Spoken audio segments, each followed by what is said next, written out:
এই শীতকালেই মিলবে এক ঝাঁক বিদেশি পাখির ঠিকানা। ঘুরে আসুন কলকাতার কাছে মিনি অ্যামাজন থেকে। এই যে আমরা কিন্তু এখন ঢুকছি মিনি অ্যামাজনে।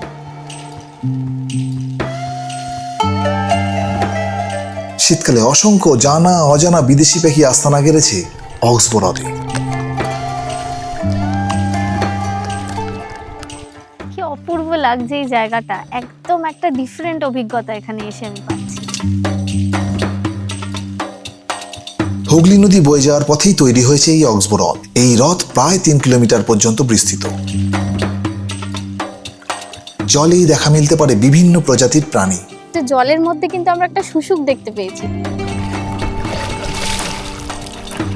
নদী পার হলেই পড়বে মায়াপুর ইস্কন। এখন ওই যে ওই দিকটায় রয়েছে মায়াপুরের ইস্কনের মন্দির।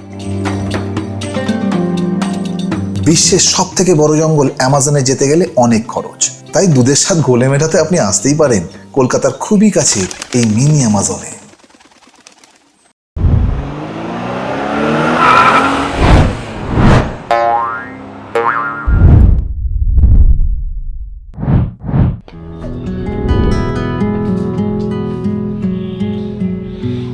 আজ আমি দাঁড়িয়ে রয়েছি বর্ধমানের পূর্বস্থলীতে। এটি নবদ্বীপ থেকে প্রায় 8 কিলোমিটার এবং কলকাতা থেকে প্রায় 120 কিলোমিটার দূরে অবস্থিত।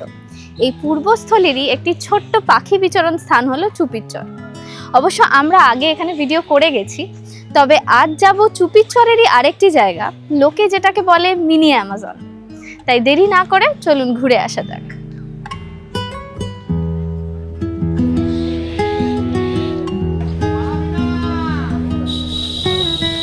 পূর্বস্থলী স্টেশনের বাইরে আমি এখন দাঁড়িয়ে রয়েছি। তো এখানেই রয়েছে একটা ফটক পূর্বস্থলী স্টেশনে ঢোকার। সেই ফটকের বাইরেই রয়েছে চুপির চর যাওয়ার টোটো স্ট্যান্ড। ওখান থেকে টোটো নিয়ে আপনারা চলে যেতে পারেন চুপির চর।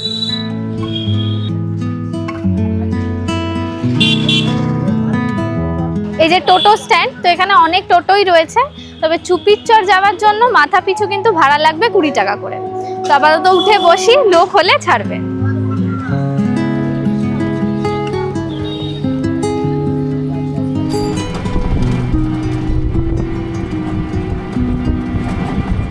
স্টেশন থেকে মাত্র 15 মিনিটের ডিস্টেন্সেই আপনারা পৌঁছে যাবেন চুপির চরের সামনে।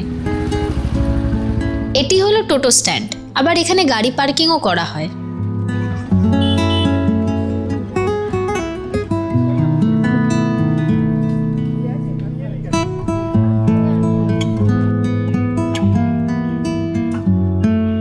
এই চুপির চরে এসে দেখতে পাচ্ছি চারিদিকে আম বাগানের মধ্যে লোকজন পিকনিক করা শুরু করে দিয়েছে।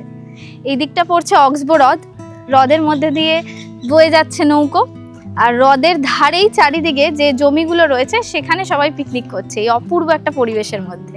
আচ্ছা, এখানে যে প্রপার্টিগুলো আছে সেই প্রপার্টিগুলো কিন্তু পিকনিকের জন্য ভাড়া করতে হয়, তাই প্রপার্টি ওনারের সাথে কথা বলতে হয়। তবে অজস্র জায়গা যেহেতু, তাই এখানে এসেও আপনারা বুক করে নিতে পারেন। তবে এই পিকনিকের যাবতীয় বিষয় আমি আসছি পরে, আগে চারিদিকটা ঘুরে দেখি।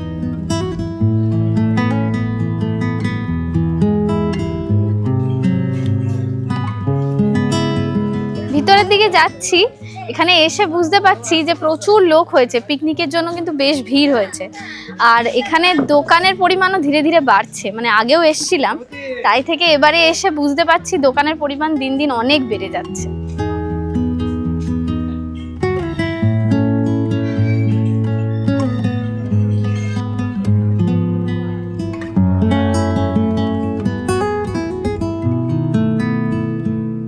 শীতকালে এখানে পিকনিক করতে এসে ভোরবেলা গ্রামের এই সর্ষে ক্ষেত, ধান ক্ষেত বা বিভিন্ন রকমের সবজি বাগানের মধ্যে দিয়ে কিংবা ধরুন ওই অক্সবোরডের ধার ধরে হাঁটতে কিন্তু অপূর্ব লাগবে।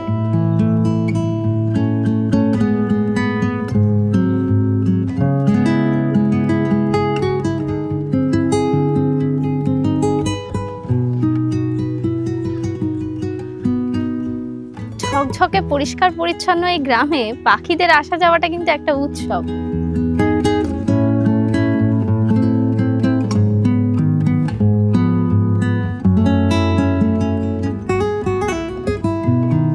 এই অক্সবোরডে কিন্তু প্রচুর প্ল্যাঙ্কটন জাতীয় উদ্ভিদ রয়েছে, ন্যাচারালি প্রচুর মাছও রয়েছে।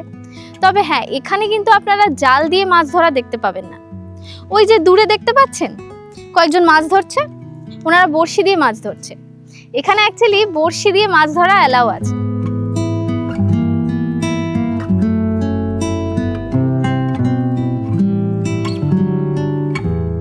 যদি আপনারা এখানে পাখি দেখতে চান তাহলে কিন্তু সকাল বা বিকেল যে কোনো সময় এই হ্রদের পাশ দিয়ে যে রাস্তা যাচ্ছে সেই রাস্তা ধরে হাঁটতে পারেন বাইনোকুলার হাতে নিয়ে। তবে যদি আপনারা নভেম্বর থেকে মার্চ মাসের মধ্যে যে পরিযায়ী পাখিরা আসেন তাদের ঝলক পেতে চান তাহলে কিন্তু ওই যে দূরে দেখতে পাচ্ছেন নৌকো রয়েছে, রিসর্টের সামনেই ওই জলে ওখানে নৌকো ভাড়া করে নিতে হবে, ওখানে ঘাট রয়েছে। ওইখানে নৌকো নিয়ে আপনারা এই হ্রদের মধ্যে যদি ঘোরেন তাহলে সেই পরিযায়ী পাখিদের দেখতে পাবেন।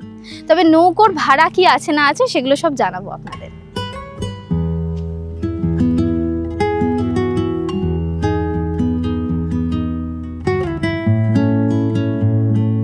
এখন আমরা যাব লোকে যেই জায়গাটাকে বলে মিনি অ্যামাজন, মানে আপনাদের আগেই বলেছি।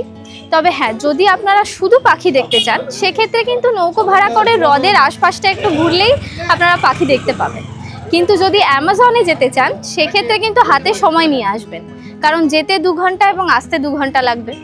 আর নৌকোর ভাড়ার ক্ষেত্রে বলি, আপনারা যেখানেই যান না কেন ঘন্টায় কিন্তু নৌকো ভাড়া করতে 200 টাকা করে লাগবে। আর এটাই হলো ঘাট। এই যে এখান থেকে গিয়ে এই যে নৌকো সারিবদ্ধভাবে দেখতে পাচ্ছেন, এখান থেকেই নৌকোয় উঠতে হবে। তো আমরা ভাড়া করে নিয়েছি, এখন যাই মিনি অ্যামাজন।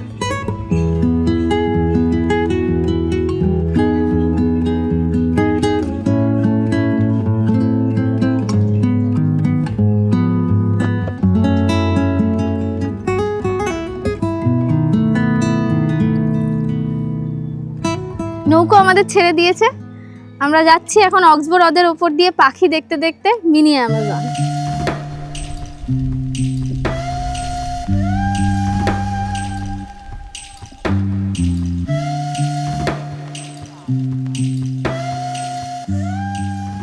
ওই যে দেখতে পাচ্ছেন দূরে, ওগুলো সব পোচার্ড পাখি। এই পাখিগুলোর দেখুন মাথার দিকে বেশ কিছু রেড স্পঞ্জি টাইপের রয়েছে, ওগুলো হচ্ছে মেল। আর বাকিগুলো হলো ফিমেল, মানে যেগুলোতে রেড স্পঞ্জি নেই। অ্যাকচুয়ালি পাখি তো সবই সুন্দর, তবে মেলগুলোকে দেখতে বেশি সুন্দর লাগছে এখানে।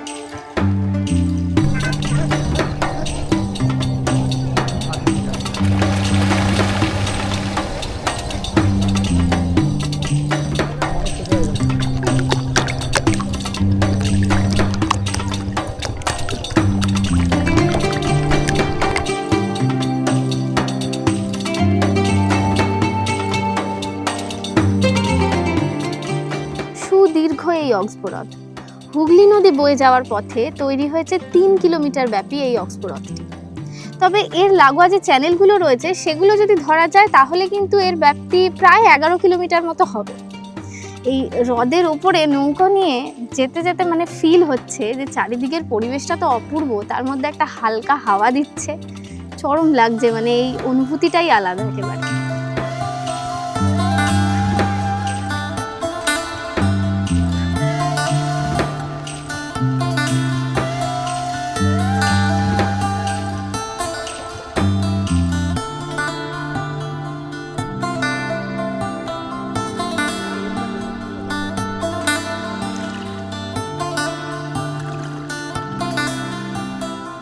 এই অক্সবো হ্রদের নিচে জলের মধ্যে কিন্তু প্রচুর প্ল্যাঙ্কটন এবং আগাছা জাতীয় উদ্ভিদ রয়েছে, আগেও বলেছি আপনাদের। আর সবচেয়ে মজার বিষয় হচ্ছে জলটা পুরো ঠান্ডা আর স্বচ্ছ, পুরো স্ফটিকের মতো স্বচ্ছ। এখানে পুরো জলের ওপর থেকেই দেখা যাচ্ছে নিচের দিকটা।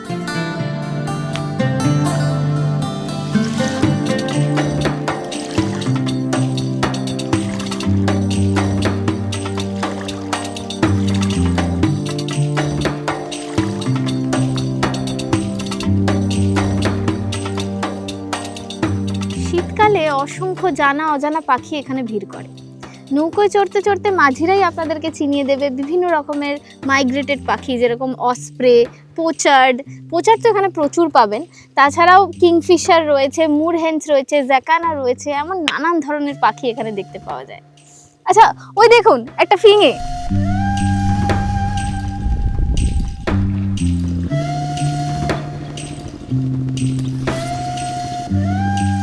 অ্যামাজনের পথে এসে দেখতে পেলাম যে এখানে কিন্তু জাল দিয়ে মাছ ধরার একটা ব্যবস্থা রয়েছে।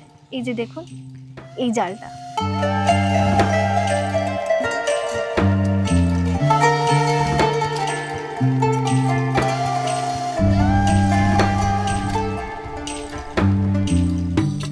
নৌকোয় বসে দেখতে পাচ্ছি মায়াপুরের ইস্কনের মন্দির। মানে এখান থেকে একটু আবছা দেখা যাচ্ছে, তবে ক্যামেরায় কতটা দেখাতে পারবো জানি না, চেষ্টা করব, কারণ আমরা পরে আবার তার কাছ থেকে যাব, তখন ভালোভাবে দেখাতে পারবো। এখন ওই যে ওই দিকটায় রয়েছে মায়াপুরের ইস্কনের মন্দির।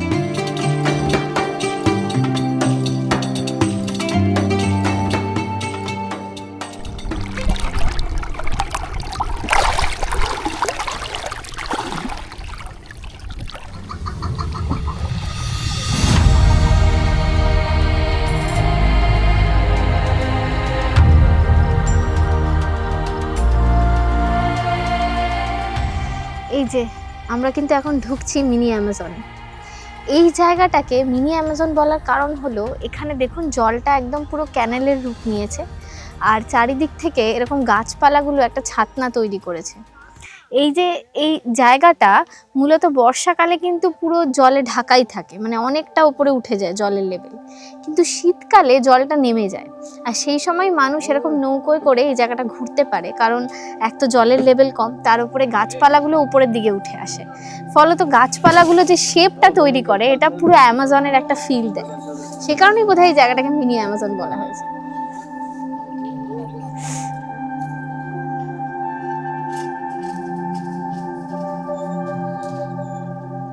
তো অনেকে দেখছি এসছে এই জায়গাটায়, কারণ শীতকাল, বেশ ভালোই ভিড় হচ্ছে, এই জায়গাটা ঘুরছে লোকে অনেক। আসলে শীতকালের সময়টা অ্যাপ্রোপ্রিয়েট এসব জায়গাগুলো ঘোরার জন্য। ওই যে আর একটা নৌকো আসছে ওখান থেকে, ওনারা ঘুরে ফিরছে আমার মনে হচ্ছে।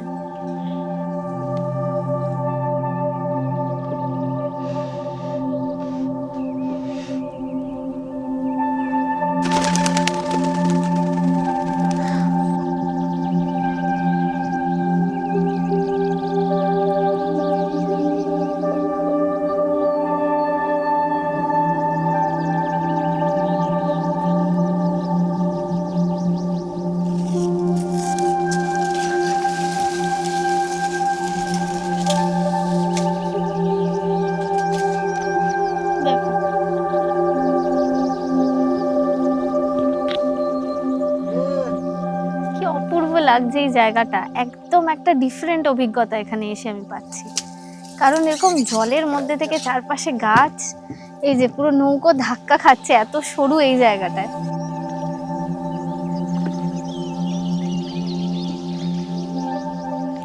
এই দেখুন একটা ছোট্ট পোলের নিচ থেকে আমরা এখন ক্রস করব জায়গাটায়।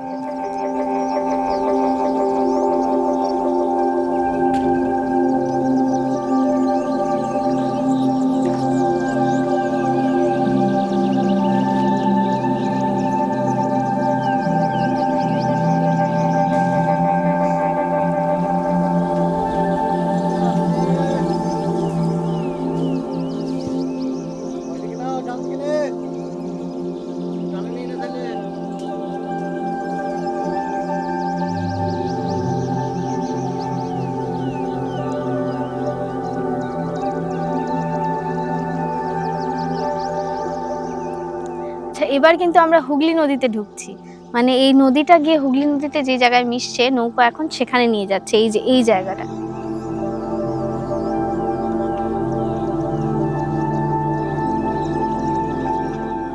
ওই যে দূরে মায়াপুরের ইস্কনের মন্দির দেখা যাচ্ছে।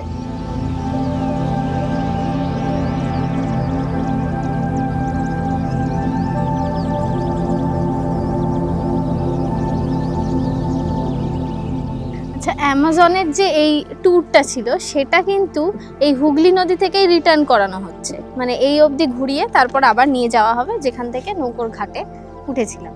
তো এই যে এইখান থেকে এই ক্যানেল ধরে আবার আমরা ফিরছি। তো মজার বিষয় একটা যেটা আমরা দেখাতে পারলাম না, সেটা হচ্ছে জলের মধ্যে কিন্তু আমরা একটা শুশুক দেখতে পেয়েছি, মানে সাডেন একটা আওয়াজে আমরা দেখলাম আর চোখের নিমিষে মিলিয়ে গেল, তো আমরা পারলাম না সেটা আর লেন্সে দেখাতে। যাই হোক, যেটা বলার ইম্পর্টেন্ট বিষয় সেটা হলো আপনারা যদি এই জায়গাটায় ঘুরতে আসেন এবং এখানে থাকার প্ল্যান করেন, তো সেক্ষেত্রে আমি ঘাটে গিয়ে আপনাদেরকে দেখাবো বেশ কিছু থাকার জায়গা। এবং তাছাড়াও আমরা এই যেই নৌকোয় উঠেছি সেই নৌকার যে মাঝি, তিনি আমাদেরকে বললেন যে তারও চেনা জানা জায়গা রয়েছে, তার পরিচিত জায়গা, তাই তার নাম্বারটা আমরা প্রোভাইড করে দেব। তিনি আপনাদেরকে বেশ কম খরচে, অর্থাৎ 700 টাকায় কিন্তু ডাবল বেডেড রুম পেয়ে যাবেন আপনারা, সেগুলো তিনি ব্যবস্থা করে দেবেন। তো তার নাম্বার আমরা ডেসক্রিপশন বক্সে দিয়ে দিচ্ছি। আর তার সাথেও কথা বলে এই রুমের ব্যাপারে একটু ডিটেলে আপনাদেরকে জানানোর চেষ্টা করব।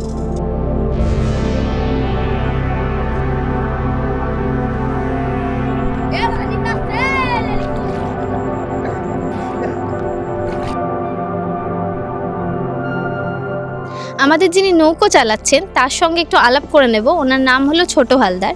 উনি এখানে ঘুরতে এলে থাকার জন্য খুব কম খরচাতেই থাকা খাওয়ার আর কি ব্যবস্থা করে দেবেন। তো সেই সম্পর্কেই ওনার থেকে জেনে নেব। আমাদের এখানে রুম ভাড়া নেবে 700 টাকা, পার্কের ভেতরে হলে 1500 টাকা ভাড়া নেয়, কিন্তু আমি যে রুমটা করে দেবো 700 টাকার মধ্যে হয়ে যাবে। আচ্ছা বড় রুম, কোনো অসুবিধা হবে না, ফ্যামিলি 4 জন থাকতে পারবে। আচ্ছা। আর রুমের মধ্যে কি ওয়াশরুমটা অ্যাটাচড? একবারে সব সেটিং আছে, কোনো অসুবিধা হবে না। আর খাবার ব্যাপারটা? খাবার ব্যাপারটা আমি হোটেলে বলে দেবো, আমার নাম্বার সব দেওয়া আছে হোটেলে, আমি বলে দেবো, খাবার চলে আসবে সঙ্গে সঙ্গে, কোনো অসুবিধা হবে না। আপনার নাম্বারটা একটু বলুন। আমার নাম্বার 7029084555। তো ওনার নাম্বারটা আমরা ডেসক্রিপশন বক্সেও অ্যাড করে দেব। তাহলে বুঝে গেলেন থাকা খাওয়া নিয়ে কোনো অসুবিধা নেই, আর এখানে খরচাটা একটু কমই পড়বে আপনাদের যদি ওনার সঙ্গে আপনারা কন্ট্যাক্ট করে এখানে ঘুরতে আসেন এবং থাকার ব্যবস্থা চান।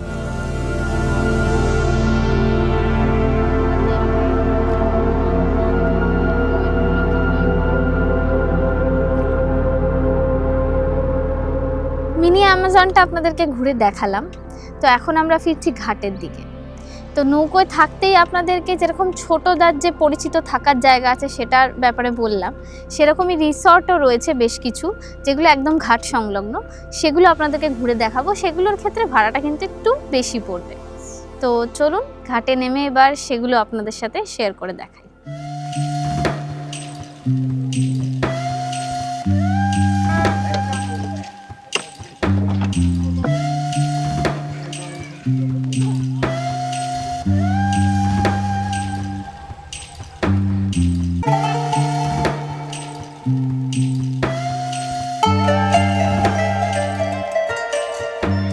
এই যে জায়গাটায় আমি এখন ঢুকছি, এটা হলো পূর্বস্থলী পাখিরালয় লেক সাইড কটেজ ভিলা।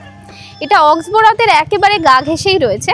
এখানে রুম ভাড়া পড়বে 1650 করে, আর রুমের ভেতরে 1 থেকে 3 জন খুব ভালোভাবে থাকতে পারবে। খাওয়া দাওয়া কিন্তু আলাদা, এক্সক্লুডেড। তো এই কটেজটার একটু এক্সটেরিয়র পার্টটা আপনাদেরকে ঘুরে দেখাই, চলুন।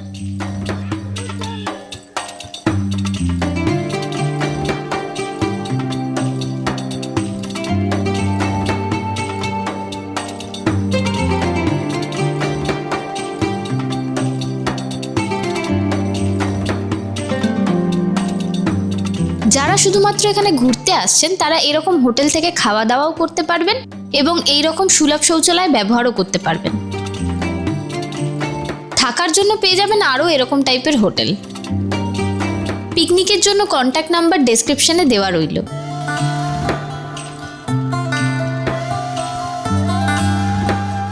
শীত পড়লে চুপির পাখিরালয়ের সৌন্দর্য বহু পর্যটকদের টানে।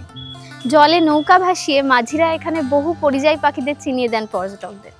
তবে আশ্চর্যের বিষয় হলো এটা যে আনুষ্ঠানিকভাবে যাদের ইংরেজির সাথে কখনো কোনো সাক্ষাৎ হয়নি, তারা কত সাবলীলভাবে ইংরেজিতে বহু পরিযায়ী পাখিদের চেনান পর্যটকদের, জানান তাদের বৈশিষ্ট্য, স্বভাব, অভ্যাস।